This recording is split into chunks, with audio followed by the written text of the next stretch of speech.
កូនអានឬសុគាគឹមលៀងនៅតែស្រឡាញ់ឈ្មោះជានាដការរបាំទោះវិវត្តខ្លួនបោះជំហានចូលក្នុងវិស័យសម្ដែងក៏មិនចោលសិល្បៈរបាំបុរាណខ្មែរដែលខ្លួនខិតខំវឹកហាត់តាំងពីតូចជាដាច់ខាតព្រមទាំងលួចខ្សឹបថាខ្លួនមានផែនការទៅបង្ហាញសិល្បៈវប្បធម៌នៅប្រទេសមួយឲ្យល្បីល្បាញដោយការទៅរួមលើកំពូលភ្នំតកកតែស្ទះទៅមិនទាន់រួចព្រោះតែបញ្ហាសង្គ្រាម កដោពិសេសបងខ្ញុំដូចជាដឹងតែមានទេបងមានតែអត់ទេយល់ពីច្រើនយើងជាតារាគ្រប់តារាទាំងអស់អញ្ចឹងតែងតែមានអីផ្លែផ្លែខ្លាយថ្មីតាមឲ្យតាន់ content តាមឲ្យតាន់សម័យកាលអញ្ចឹងណាបងតែងតែមានតែតាមសង្គមហ្នឹងហើយបណ្ដាញសង្គមឬក៏ page Facebook ផ្លូវការអញ្ចឹងណាបងចាសៀមរាបផ្ទះខ្ញុំចាបងគឺឆ្លាញ់ខេត្តទឹកដីដែលឆ្លាញ់បំផុតចានៅខេត្តសៀមរាបដោយសារអត់ផងបងដោយសារខ្ញុំនៅឆ្លាញ់ខ្លួនឯងខ្លាំងពេកបងហើយសំណួរហ្នឹងគឺគេសួរច្រើនខ្លាំងគឺខ្ញុំមានតែនិយាយទៅចឹងថាគឺខ្ញុំឆ្លាញ់ខ្លួនឯងខ្លាំងនៅអត់ទាន់បើកចិត្តទទួលអ្នកណាទេគឺ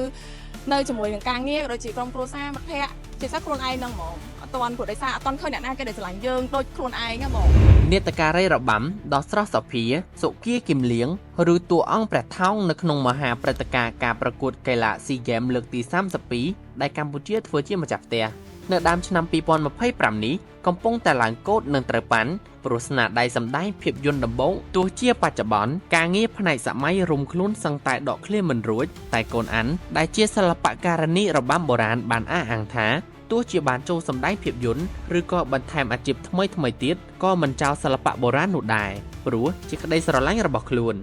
ងាកមកការរាំរបាំវិញកូនអានបានលួចបង្ហើបថាកញ្ញាមានផែនការរួចជាស្រេចក្នុងការចេញទៅបង្ហាញសិល្បៈបុរាណខ្មែរនៅក្នុងប្រទេសដែលមានអាយុកាលចំណាស់មួយប៉ុន្តែស្ទះដំណើរទៅមិនទាន់រួចព្រោះតែបញ្ហាសង្គ្រាមកន្លែងហ្នឹងខ្ញុំគិតហើយបងមុននឹងខ្ញុំសម្រេចចិត្តថា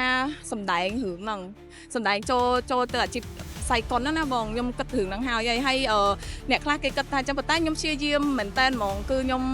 ចិត្តស្និទ្ធជាមួយនឹងអត់ balance គ្នាហ្មងត្រូវតែរៀបចំការងារឲ្យស្រួលមួយដើម្បីដូចថាយើងអត់ឲ្យចោលមួយទៅមួយឯងពីព្រោះអីសិតតែជាអ្នកសំខាន់ហើយខ្ញុំក៏អត់អាចបោះចោលនៅជំនាញរបាំខ្ញុំដែរគឺខ្ញុំនៅតែសម្ដែងខ្ញុំនៅតែចូលរួមនៅរាល់កម្មវិធីបុណ្យជាតិក៏ដូចជាឯកជនអីនានាគឺខ្ញុំនៅតែសម្ដែងមិនថាខ្ញុំផ្លាយជីវិតវត្តទៅជាយ៉ាងណាឯងបងតោះតែថាយើងជា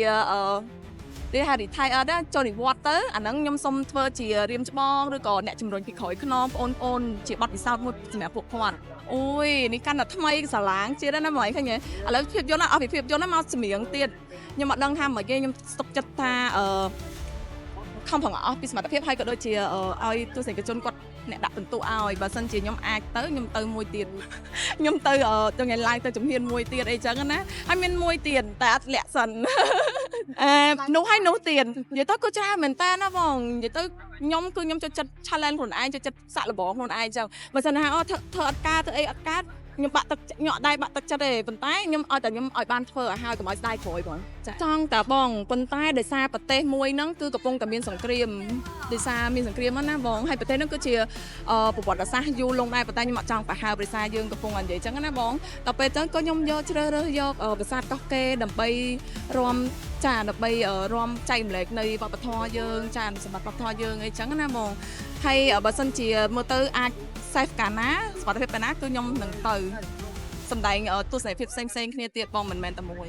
កូនអានក៏បានផ្ដាំផ្ញើទៅបងប្អូនអ្នកគាំទ្ររបស់ខ្លួនផងដែរថាកញ្ញាត្រៀមកាដូពិសេសសម្រាប់អ្នកគាំទ្រប៉ុន្តែសូមលាក់ទុកសិនចាំ surprise ជួបគ្នានៅសង្ក្រាន្តសៀមរាប